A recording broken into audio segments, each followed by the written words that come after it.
I'm just going to do some basic different ways to approach watercolor lesson.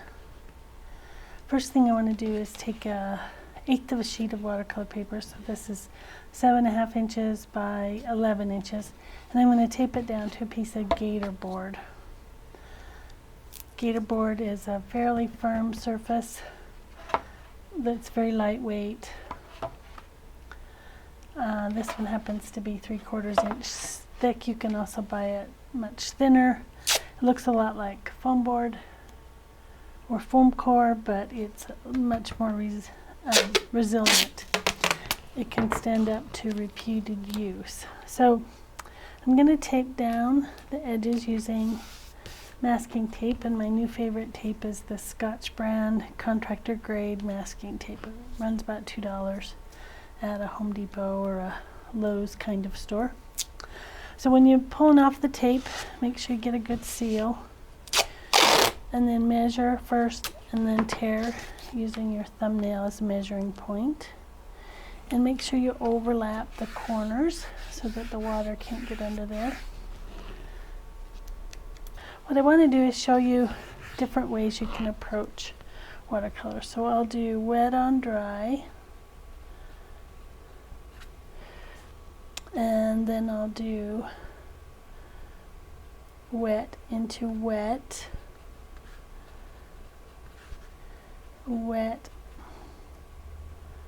on damp, we'll say,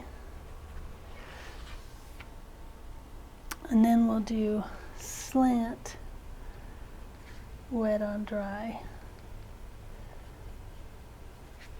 So I'll give myself a little box, try to stay within the lines.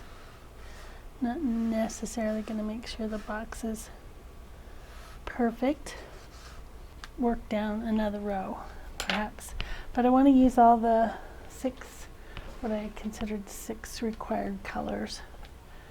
With these 6 colors, I think you can mix any color. So I'm just going to do solid colors for the first 4. So I'll start with the yellow, and I want to do, if you can see my palette over here, I usually have my palette on the right because I'm a right-hander. I have a palette with that many wells. These are the wells I use all the time. These are some wells I use for trying out new colors, and these are mixing areas. And I like to have a palette that has real separated mixing areas. This one has 5, sometimes 6, that I can use. And I usually do my yellows, I bring it out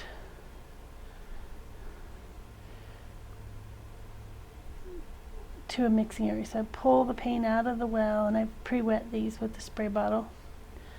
Pull it out to the mixing area, and then I add water. So you can't tell how thick the paint is if you work directly from the well, so that's why I bring it out into the mixing area. So I'm going to do this a little stronger than, like, say, tea, because I'm going on to dry paper. I'm sorry, I want to get it down to the consistency of coffee or tea. Because I'm going on to dry paper, it'll be a little darker than when I go into wet, and I'll show you that in a minute. I'm going to use the same color for the wet on dry and the wet on wet, just so you can see the difference after it's dry. Okay, so I feel like this is about the consistency of coffee. It's not too strong and not too weak. So for wet on dry, I like to use what I call the S caress technique. So S describes the motion and caress describes the touch. So I'm not going to push very hard. I'm going to use the whole of my brush as much as I can, and I want to use an S motion. I'm going to use the tip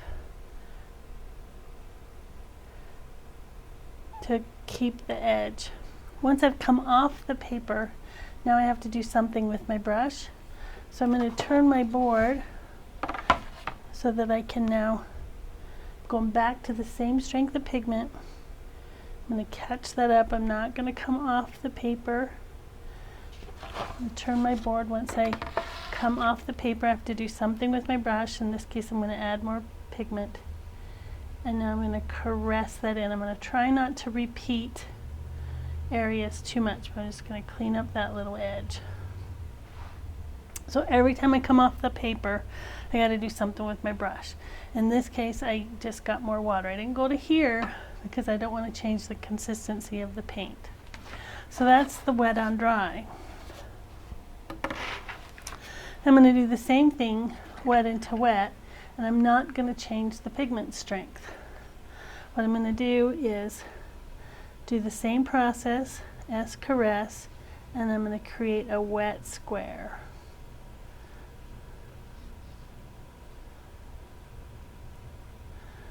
So I've just used water using the same motion.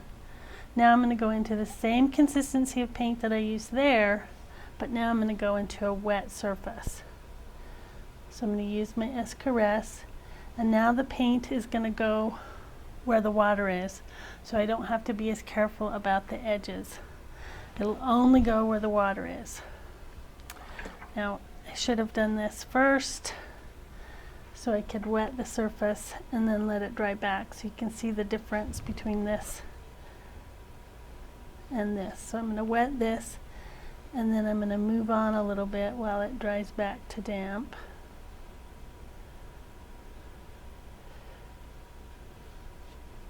Okay, so while that's drying back, now I'm going to create some new squares where I'm using two colors. So this time I'm going to use a different yellow, the cooler yellow in your kit, and our first red. So I'm going to go ahead and write what this is. So this, in my palette, this is New Gamboge, Daniel Smith. And this is also New Gamboge, Daniel Smith. So when is it damp? So we want to look at the paper. Sometimes we have to look sideways. When it loses its sheen, it's damp. If you let it dry at a slant, it's going to dry unevenly. So I'm going to leave it to dry flat.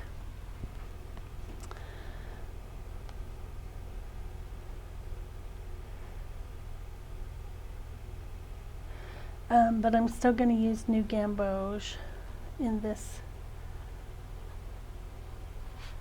by Daniel Smith. And yeah, I think I'll use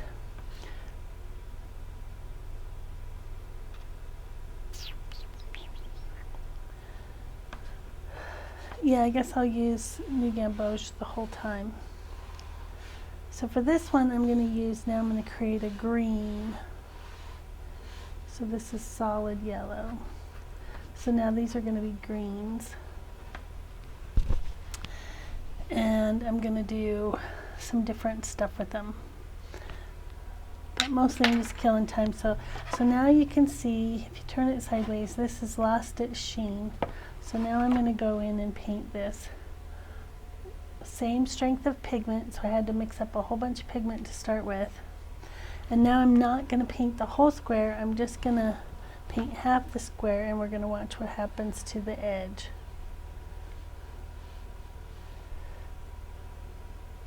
So we're going to use that caress motion again. Try not to pick up and go back without doing something with your brush. And we want to see what happens at the edge when it's wet on damp. I'm going to do green, and this one I'll do an orange. And we're going to watch the difference in the edge control on the wet on damp versus the wet into wet. Okay, so for this one, now I want to pull in a blue to make green. So I'm not going to paint with green, I'm going to paint with yellow and blue to make green. So I'm going to use now the best two options in order to get to the brightest green. So I'm going to use my new yellow. In this case it's New Gamboge, Hansa Yellow Light, also by Daniel Smith, which I believe is in your kit as well if you bought the kit. my recommended 6 essentials set.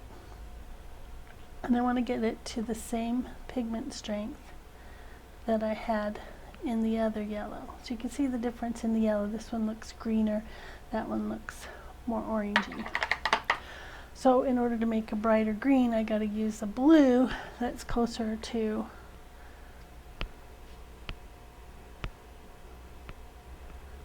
green and a yellow that are closer to green. So the phthalo blue-green shade is closer to green than my ultramarine blue. So then I want to get my pigment strength to be about the same as I had there, say coffee. So it feels like coffee. And I want this one to feel like coffee as well. I'll probably have to clean the water after this go round. Okay, so for this one I'm going to do the same thing, wet on dry. Got a little bit of blue left in my thing, but I'm only going to paint half the square using my caress technique. And then I'm going to switch to my blue, and I'm going to overlap the blue. Now this is really wet.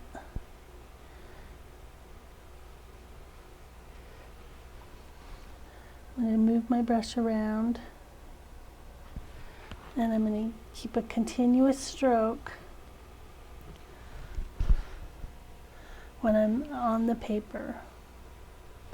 I'm not going to go back to the paper. I'm going to get rid of water and clean up that edge. So in the middle, I can go back to the yellow now. I want it to be green.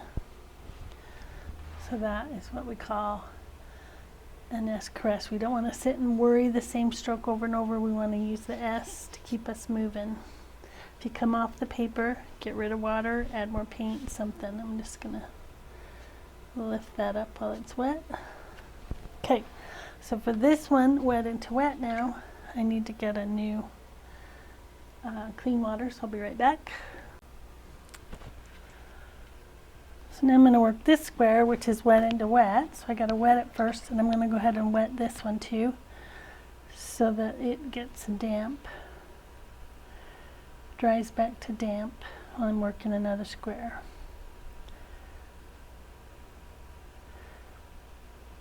Okay, so I'm going to try to use the same technique when I'm applying water as I would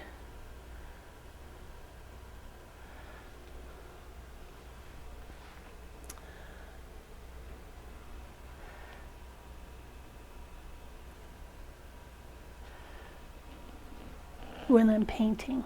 Okay, so now I have my same yellow, and I'm going to caress that in all around with yellow. Then I'm going to clean my brush, dry it off, and then gather up some blue. I don't want to cover everything up, but I want this whole thing to mix to green on the page. And you note when it's wet, so I'm going to clean up a little extra water by getting my brush dry and then soaking up the water. So that creates a green, where sometimes you see the yellow, sometimes you see the blue. If you want to go back in with the yellow, keep it the same strength, or you'll get a blossom edge. What we call, so that's creating green wet into wet, letting the colors mix onto the page.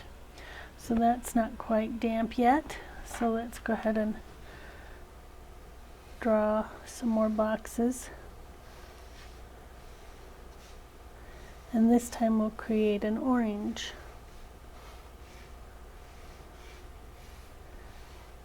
But this time we have to use the yellow and the red that create the best.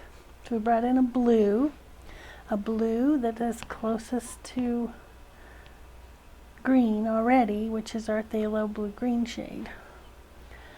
And now we want to create an orange, so we need to use the yellow that's already close to orange and the red that's already close to orange. That'll make the most vibrant orange. So I still have some of this yellow left, but I'm not going to have enough to get through all 4 boxes. So I'm going to mix up some more.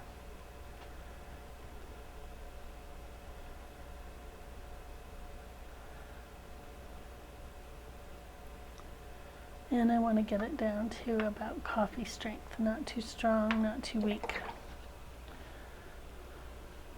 I'm watching this so when it gets damp,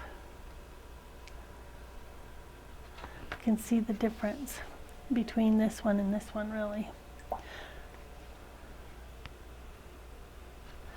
Okay, so wet on dry again. So now I need to pull out my red as well.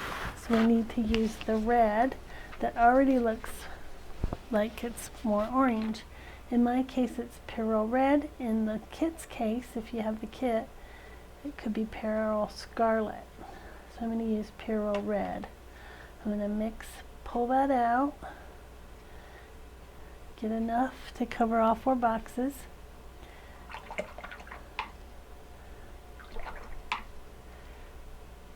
And now I've still got a little bit of sheen. I'm going to wait just another second. So while that's doing, I'll do my orange here. So I always like to start with the yellow because it gets polluted really easily. So once again, I'm going to use the tip of my brush to hold the form, and then I'm going to caress it in. Just half the box. I'm going to clean my brush out in my dirty bin. I'm going to load up the brush with red now, and I'm going to overlap in the middle where I want to create the orange, and you'll notice that the red takes over because it's more of an intense color. If you need to move the handle of your brush to keep it at the edge of the box, feel free. I'm going to wipe off that excess paint, and I'm going to clean up that excess water. I'm going to go back on top of it with the yellow. I want to make sure I go stronger just so I can see that orange, because the red is a strong color and it'll take over. So I'm going to create orange in the center. And now this is real wet, and so you're going to see a bleed out edge. I want to make sure I go stronger so I don't get a back run. I'll just blend that with my caress.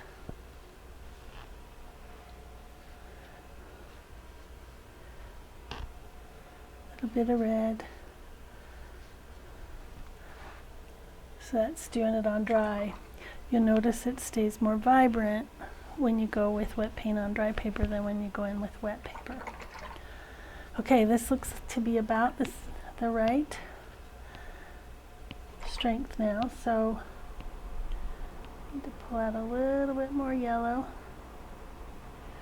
Okay, so I'm going to see if I can hold an edge on the damp paper. So this time I want to leave a white strip between the 2 colors to see if I can hold an edge on damp paper. So it got wet, went into there. We'll see if those colors blend together softly. I let it leak in. So we want to see the edge, what happens when they transition on damp paper as opposed to on wet paper.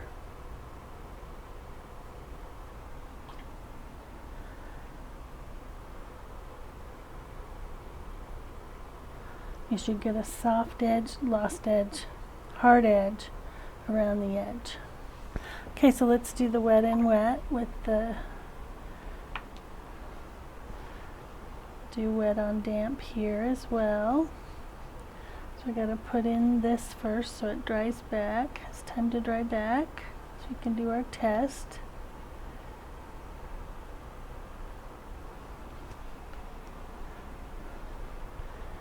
And this is where I'm going to go ahead and do wet into wet.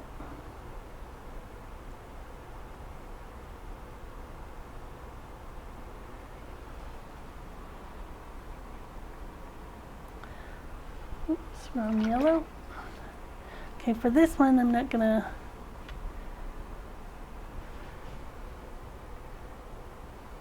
do the whole shape. I'm just going to do half and just show you can't hold any edge at all when it's wet.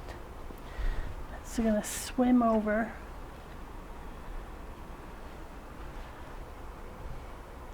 into each other.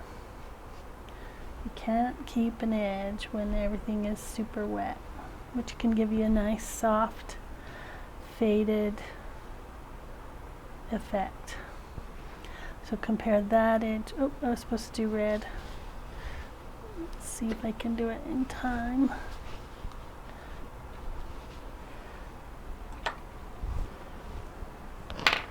Okay, this will be a little bit dull because I put blue down there. Let's see.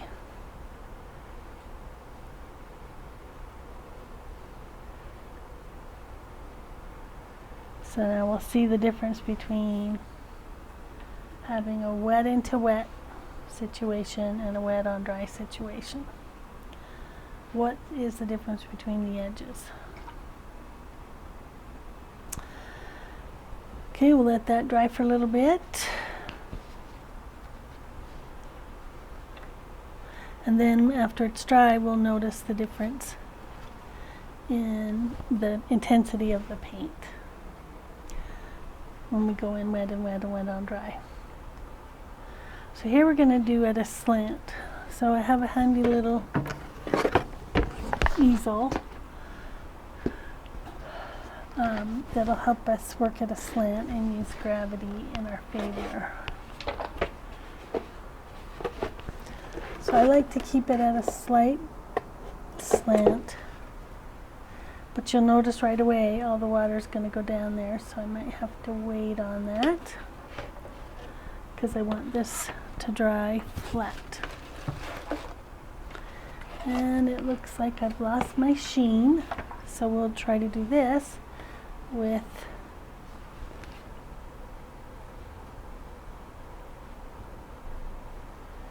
see if the yellow will hold an edge. We'll see if the red will hold an edge. So I don't want to go all the way up to the yellow.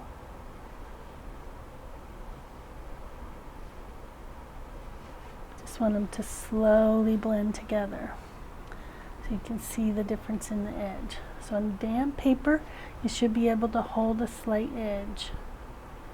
On wet paper, no edge, lost edge. And on dry paper, you can see around the edges, always a hard edge.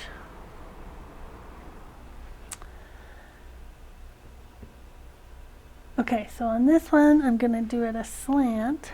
So I got water a little beyond my box, which is okay. We don't have to stay in the box.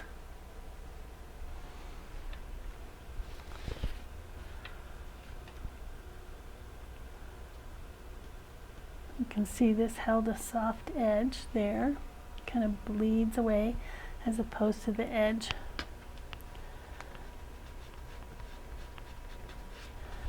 here. If you compare those two edges,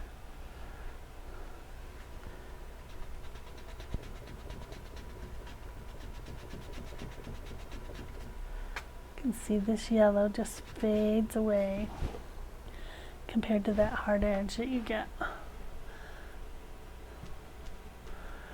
when you're wet on dry. So this is dry, this was wet. So whenever you have a wet on a dry paper edge, you're going to get a hard edge.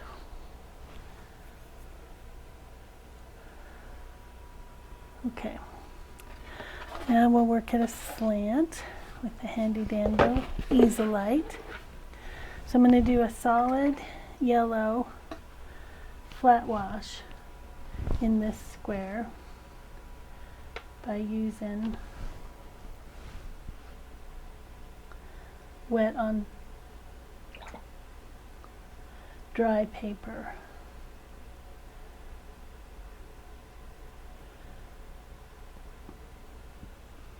So this is called pulling the bead. So you need to get your paint to the same consistency we've been doing, not too weak, not too strong. And we're going to create a strip, and then we're going to let that flow down and form a bead. You see that bead? We want to even up our bead. Going to reload our brush, and then we're going to put the tip in that bead and pull that bead down. Paint. If you don't get a bead, let it flow over, or repeat that stroke so you get a bead forming up.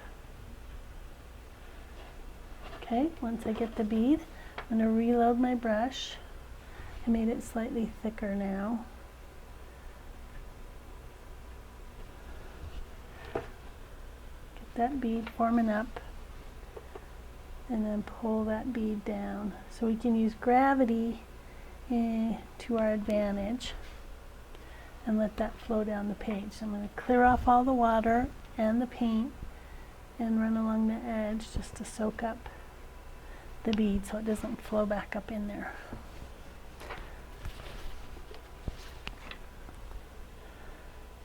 So for this one, I'm going to do the same thing, except I'm going to let it get to wet on damp. Actually, I'll do it wet into wet first, using two colors. So I'm putting this wet surface down, and I'll do this wet surface as well. My water is slightly yellow, just so you can see it on camera. Okay, I want this one to be damp. This is wet. This is damp.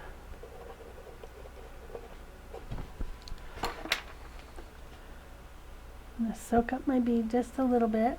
So now I'm on the green one, so I need to use this yellow.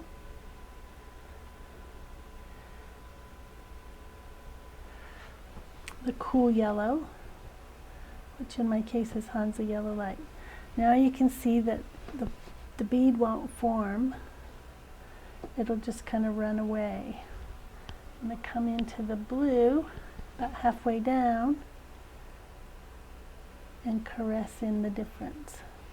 So you can get a variegated wash, meaning two-color wash, on a slant. It'll keep that blue from going back up in there.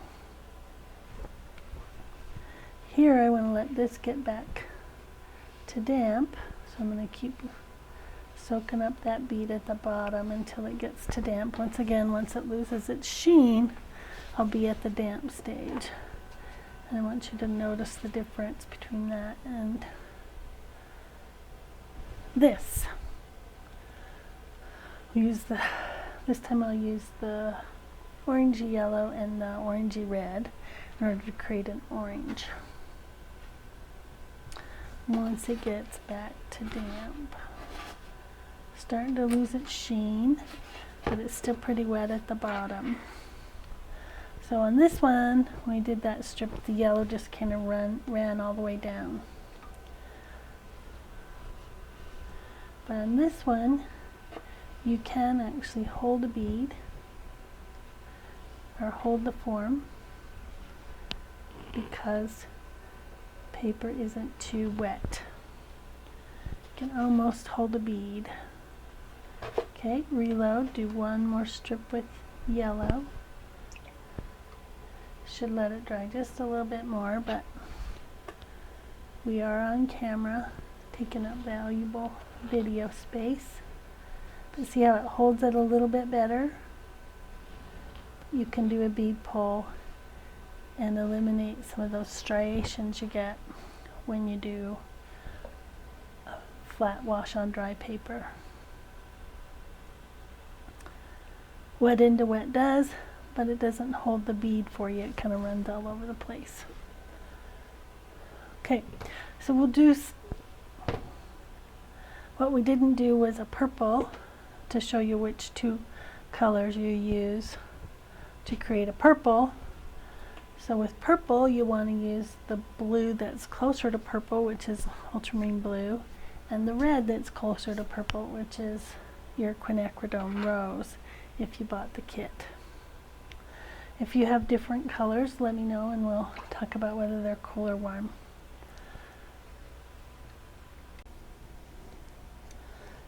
So I've decided I'm going to do a violet row on a different piece of paper. Okay, so in this color wheel you can see see the 6 colors that come in the Essentials kit. So we have a red that skews orange and a red that skews purple. We have a yellow that skews orange and a yellow that skews greenish. We have a blue that skews green and a blue that skews violet. So for this row, we did green. So we want to use the 2 components of green that are closer together on the color wheel. So we want the yellow, Hans Yellow Light, that skews green, and the blue that skews green, which is phthalo blue. On this one, we used mixing orange, and we want the brightest orange. So now we want to use the yellow that's closer to orange and the red that's closer to orange to mix the brightest orange. And so now we're going to do the violet. So we want to use the blue that's already kind of violet and the red that's already kind of violet.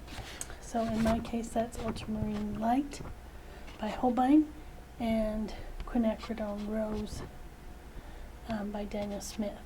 Those are that's my favorite. Ultramarine Blue. You have Ultramarine Blue in your kit. So now I'm going to pull that out. This is my Ultramarine Blue by Holbein.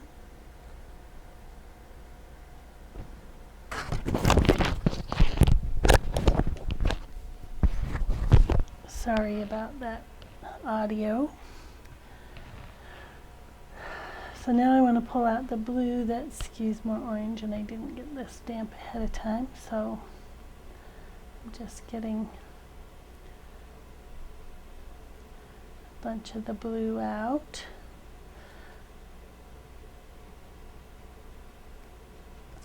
And I've run out of wells, so I've got to clean one off.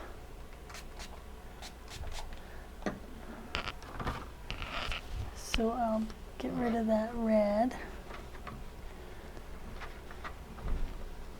so I can make a pretty violet.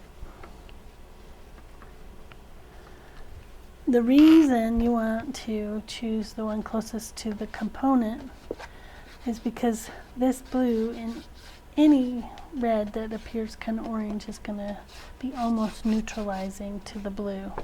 Any when we're mixing green, any yellow that's close to red and any blue that's close to red is going to be neutralizing, because it's going to be, let's see, when we're mixing violet we want to avoid yellow, right? So we want to get the red and the blue that are closer together and less yellowish tones. Okay, so first we'll do red on dry. So we'll get out the rosy color, Quinacridone Rose.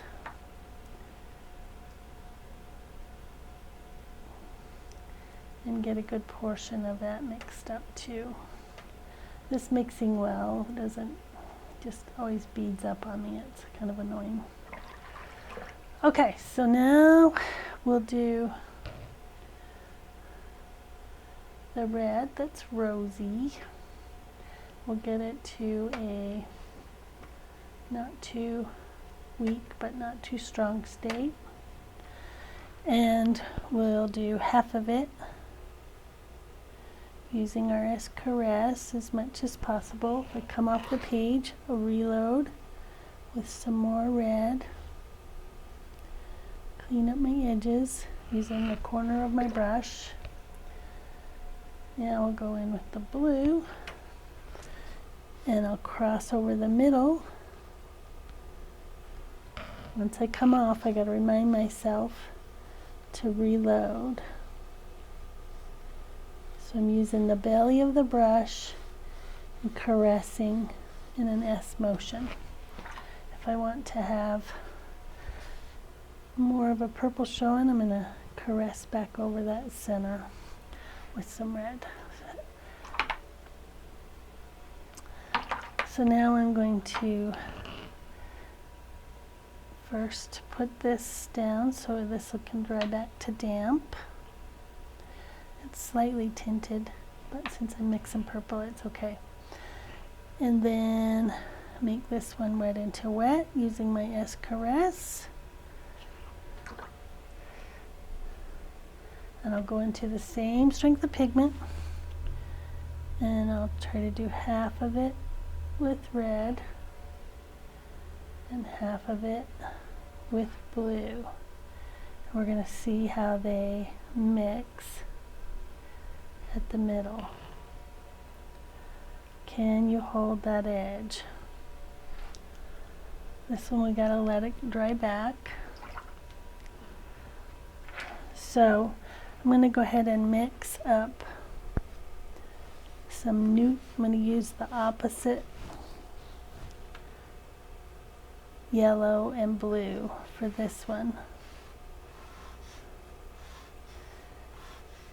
And for this one I'm going to use the opposite. So this will be green, neutral, wet on dry. This will be green, neutral, wet in wet. This will be violet, neutral, and this will be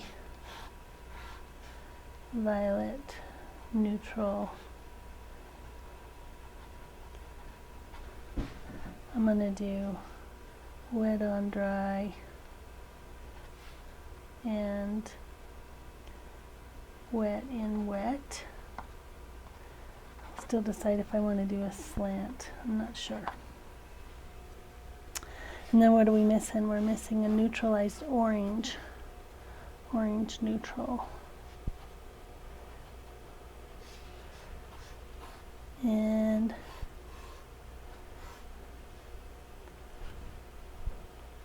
orange neutral, wet in wet. Okay, I still see a sheen on that. So now I want the neutral green. So to get a neutral green, I'm going to use the other two. So before I used the two closest to green, now I'm going to use the two furthest away from green.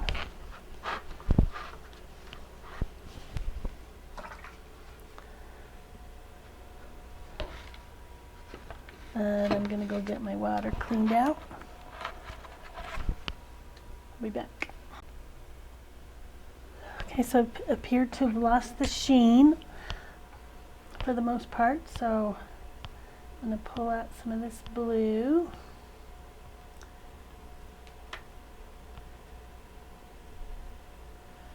Get it back to not too thick, not too strong.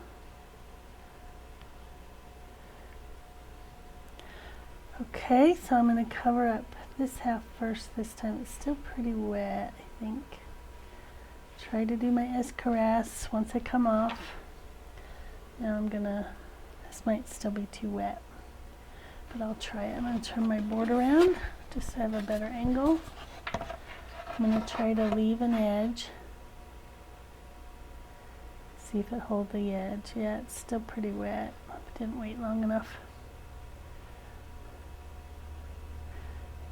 Not quite as unrestricted as that one was, but let's see. Okay, so now we need more blue. Now we're going to do a neutral green, so I need that yellow and this blue. So here we go.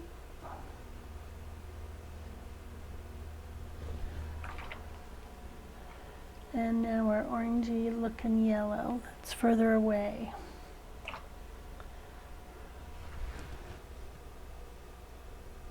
So we're going to see the difference in the greens that results.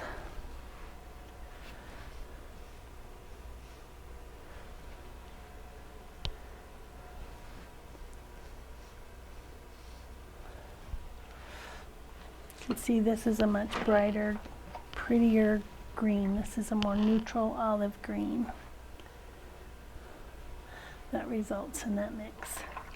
And then we're going to do this one wet into wet. So I'm going to do it just like I did that one. I'll start with the yellow, put it in there a little bit. Now I'm going to do a little bit of green, blue, same strength on top, and let those mix.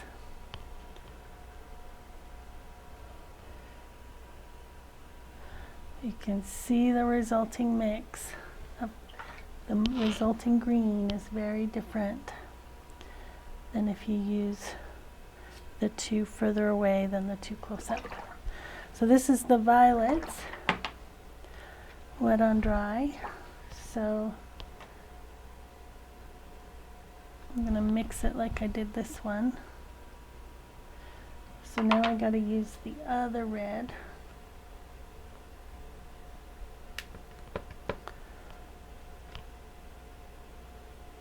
I got to use this red and this yellow, so I need to clear out a spot. Before I do that, I'm going to go ahead and do this one at a slant.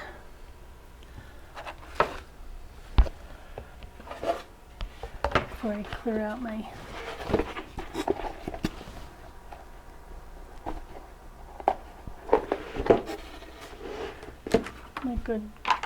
my pretty red.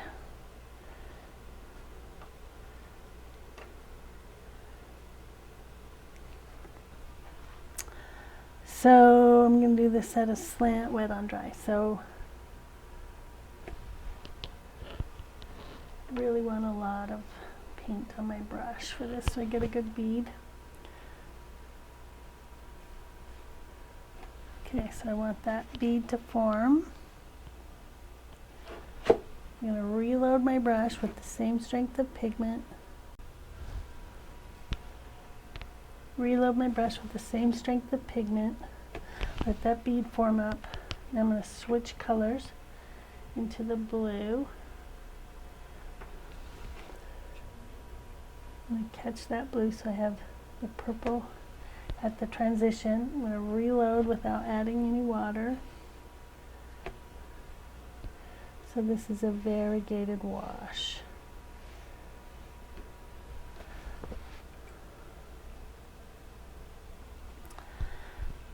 Okay, well this is drying. I'm going to go ahead and collect that bead so it doesn't flow back up in there. Create a background. Violet neutral. Okay, so now I'm going to clean this out so that I can get the right colors in here. So now I'm going to use the two components that are furthest away on the color wheel. So I'm going to use furthest away from violet. So what's furthest from violet? The phthalo blue-green shade. What's furthest away? Peril red. So I already have some blue over there, so just pull out some of this reddish. Get it down to a weaker. Clean my brush.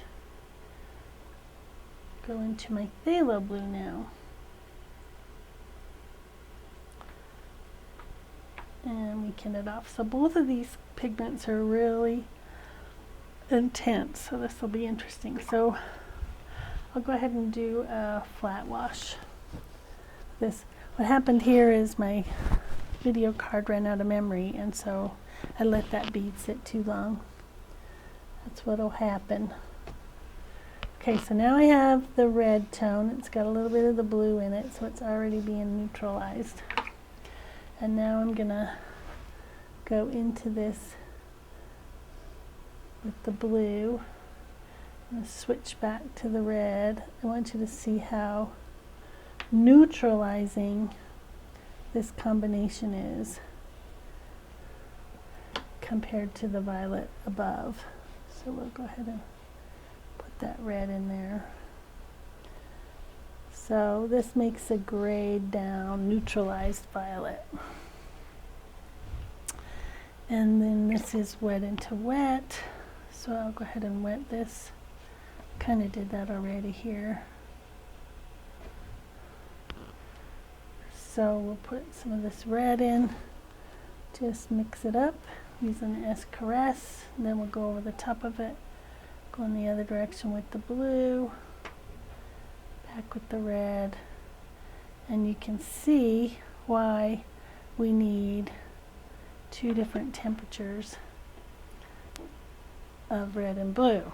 If we want to get a neutralized blue, violet, we can use those two. If we want a bright, pretty violet, we want to use the other ones. Let's look at the orange neutrals.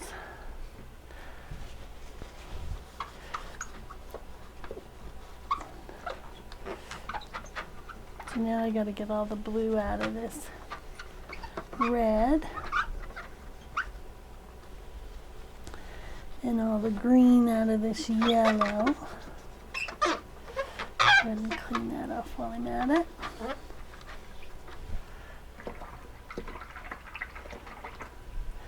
Okay, so what is the orange neutrals that are farthest apart? The cool red and the cool yellow.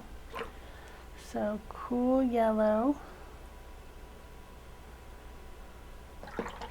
and cool red.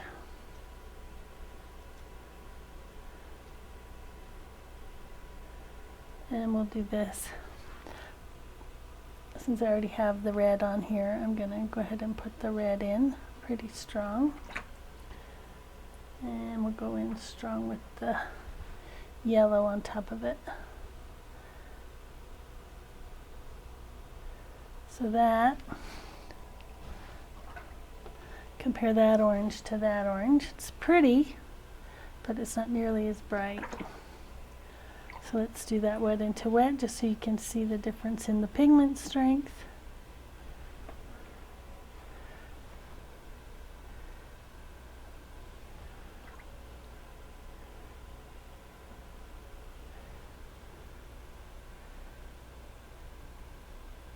If I go in when it's wet rather than when it's dry.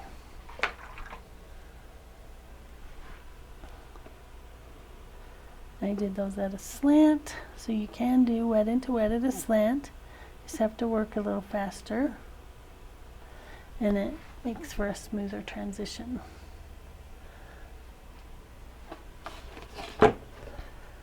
So in this lesson, you're learning about edge control as well as color mixing in terms of whether you want bright mixes or neutralized mixes.